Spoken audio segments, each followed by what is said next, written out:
আর একটা বিষয় নিয়ে আলাপ করছি। পূর্বাদ আছে, আমি হৃদয়ের কথা বলিতে বেকুল, শুধাইল না কেউ।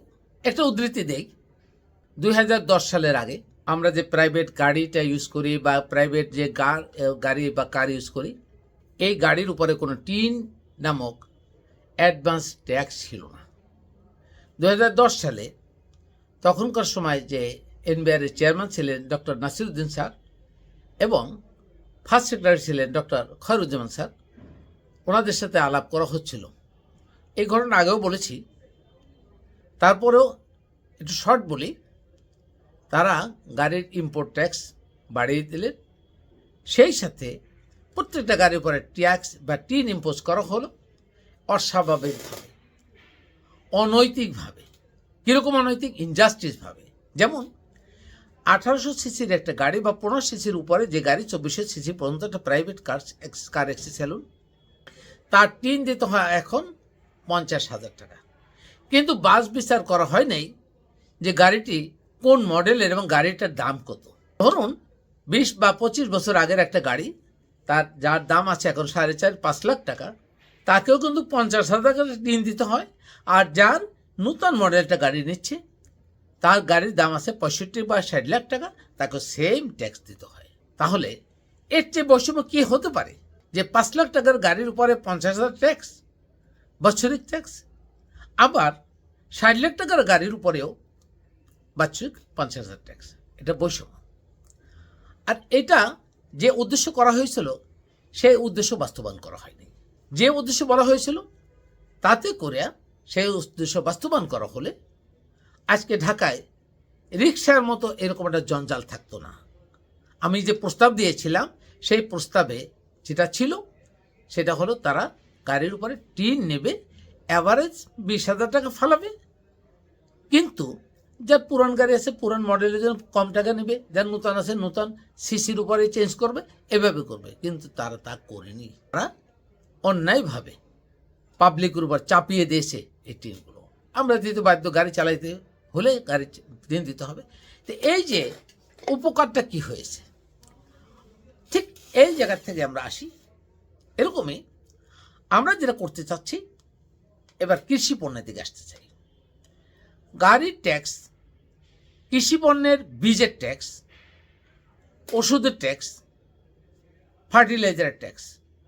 অনেক ভালো ফার্টিলাইজার আমরা বাইরে থেকে ইম্পোর্ট করতে পারি, যা ফল উৎপাদন সহজ হবে, অতিমাত্রায় ফল দিবে, আবার একটা গাছে দিলে তা খুব দ্রুততর সময়ের ভিতরে ফল দেবে।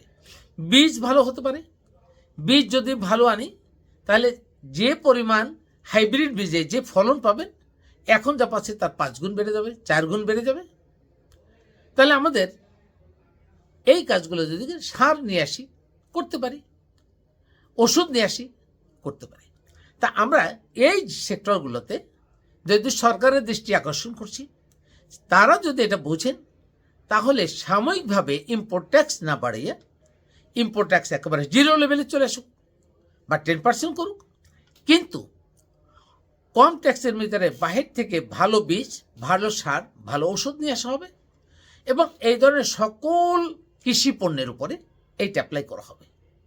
করা হলে আমার দেশের যে লেবার, এই সস্তা লেবার আরও পরিব্যক্তি ঘটবে। শিক্ষিত ছেলেপেলে তারা বিভিন্ন জায়গায় এমপ্লয়েড হয়ে যাবে, তারা অ্যাপ্লাই করবে, তারা তাদের টেকনোলজি অ্যাপ্লাই করে অধিক মাত্রায় ফসল উৎপাদন করবে এবং দেশ স্বাবলম্বী হবে। মনে করতে হবে যে ইন্ডিয়ায় যদি পেঁয়াজের কেজি 50 টাকা থাকে, আমার উৎপাদন খরচা অবশ্যই 45 টাকা করতে হবে। তাহলে I would be able to export the onion or something like this to the nearer other countries. তাহলে আমার দেশের ইকোনমির সাথে এটা অ্যাডাপ্টেড হবে, খাপ খেয়ে যাবে। অথচ ইন্ডিয়াতে পেঁয়াজ আসছে 50 টাকা, আমার এখানে পেঁয়াজ আসছে 100 টাকা। এই যে বৈষম্যটা হলো, কারণটা কি? আমার লোকজনকে কাজ করতে চায় না? নিশ্চয়ই চায়। আমার দেশের লোকজন কাল্টিভেট করতে চায় না? অবশ্যই চায়। দেখুন, আরও একটা জিনিস বলি, টেকনোলজি ডেভেলপ করতে হবে। কীরকম? ধরুন চায়নাতে আমি এই ঘুরে আসলাম কয়েকদিন আগে, গত সপ্তাহে। চায়নাতে টোটাল সর্বমোট আপনার এরিয়া, ল্যান্ড এরিয়া আছে 9.6 বিলিয়ন স্কোয়ার কিলোমিটার। আর আমার দেশে টোটাল ল্যান্ড এরিয়া আছে 0.146 স্কোয়ার কিলোমিটার। তাহলে এক চায়না বাংলাদেশের থেকে আপনি ডিভাইড করেন 9.6 ডিভাইডেড বাই 0.164, নিয়ারলি 65। তার মানে বাংলাদেশের 65 বাংলাদেশ চায়নার সমান হবে। অথচ তাদের লোক সংখ্যা 132 কোটি, আমাদের লোক সংখ্যা যদি 18 কোটি ধরি, লোক সংখ্যার অনুপাতে আমরা তাদের থেকে প্রায় 10 গুণ বা 9 গুণ কম, কিন্তু ল্যান্ড এরিয়া 65 গুণ। তা ল্যান্ড গুণে 65 গুণ 10 গুণ যদি হয়, তাহলে আমাদের থেকে ওদের ঘনবসতি কম হলো অনেক 6 গুণ মাল্টিপল, অর্থাৎ ওদের যে ঘনবসতি তার থেকে আমার 6 গুণ ঘনবসতি বেশি। অর্থাৎ ওদের 1 স্কোয়ার কিলোমিটার যত সংখ্যা লোক হয় তার 6 গুণ লোক আমার এখানে। অথচ ওদের একটা ল্যান্ড আপনি কোথাও পাহাড় থেকে শুরু করে এখন অনাবাদি দেখবেন না। আর আমার এখানে বাংলাদেশে অনাবাদি জায়গার অভাব নেই, কেউ দখল করে রাখছে, আবাদ করছে না। নদী আছে, খাল আছে, পুকুর আছে, আবাদ করছে না, চাষ হচ্ছে না, কিন্তু ওখানে তা নেই। তাহলে যদি হয়, আপনি হিসাবটা মিলান যে আমরা যদি একটা কৃষক নির্ধারণ করি, কৃষক হয়তো 3 বিঘা জমি চাষ করে, ওই অনুসারে 6 গুণ হলে ওদের একটা কৃষক কিন্তু 18 বিঘা জমি চাষ করতে পারে। তাহলে এটা কি ভাই হান্ডে করে? নিশ্চয়ই না। ওদের ওখানে গরু পাবেন না, মহিষ পাবেন না। তাহলে এরা টেকনোলজি ডেভেলপ করে করছে এবং সরকার সেই টেকনোলজি যোগান দিচ্ছে।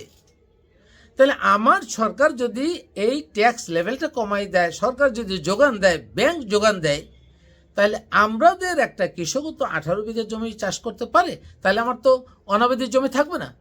এরপরে যদি হাইব্রিড যদি বীজ চলে আসি, আমরা যদি হাইব্রিডভাবে ভালো মানের ওষুধ নিয়ে আসি, সার নিয়ে আসি, তাহলে ওখানে যা ফলন হবে আমার এখানে তো সেরকম ফলন হওয়ার কথা, কেন হবে না? তাহলে আমরা খাদ্য স্বয়ংসম্পূর্ণ হব।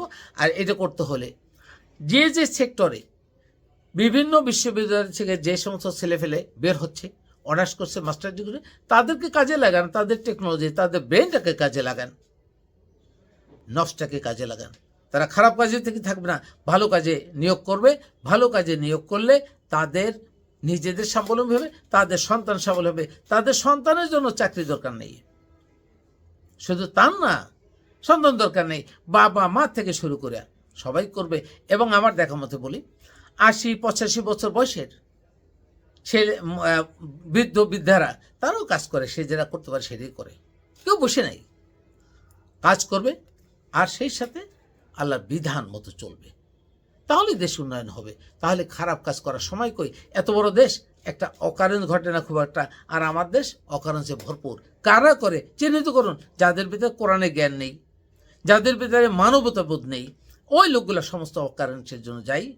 আর তাদেরকে আমরা বিভিন্ন পোস্টে পজিশনে বসিয়ে আমরা এই অকারণের শাস্তি, ওরাই জালিম এবং সাধারণ লোক মজলুম হচ্ছে। এই মজলুমের সমস্ত আইন নিয়ম কানুন মজলুমরা পালন করতে বাধ্য, আর যারা জালিম তারা আইন পালন করে না। ইবলিসের কোনো আইন নেই, ইবলিস মানুষ উপর আইন চাপাই দেয়, ব্যর্থ আইনগুলো। ঠিক তেমনি জালিমরা আমাদের উপর চাপাই দিচ্ছে, আমরা মজলুম, আমাদের আইন পালন করি, কিন্তু আইনটাই হলো রং। আর ওই রং আইনের ব্যত্যয় করে যদি না করি, আমাকে শাস্তি পেতে হবে। কত বড় অপদস্থমূলক কাজ! আপনি আগে বিচার করার আগে অবশ্যই কোরআনের আদর্শ আইন অনুসারে বা কোরআনের মডেল হিসেবে আইন প্রণয়ন করুন। তারপর আপনি আমাকে কোরআনের আইনের উপরে যদি আমি অন্যায় করি, আমাকে শাস্তি পেতে বাধ্য, আমি আল্লাহর শাস্তি দেবে, আপনিও শাস্তি দিতে পারবেন। কিন্তু আপনি যে আইনটা করে রাখছেন, বহাল রাখছেন, ওইটাই তো অন্যায়। আর ওই অন্যায় আইনটা যখন আমি সেন্স থেকে মানব না, তখন আপনি বলবেন এই দেশদ্রোহী, অথবা এটা জালিম, অথবা এটা অন্যায়কারী, এটা অন্যায় করেছে, আমাকে শাস্তি দেবেন। কাকে, কোন বিচারে, কোন আওতায়, কোন মডেলের ভিত্তিতে শাস্তি দিলেন, এটা দেখে নিতে হবে।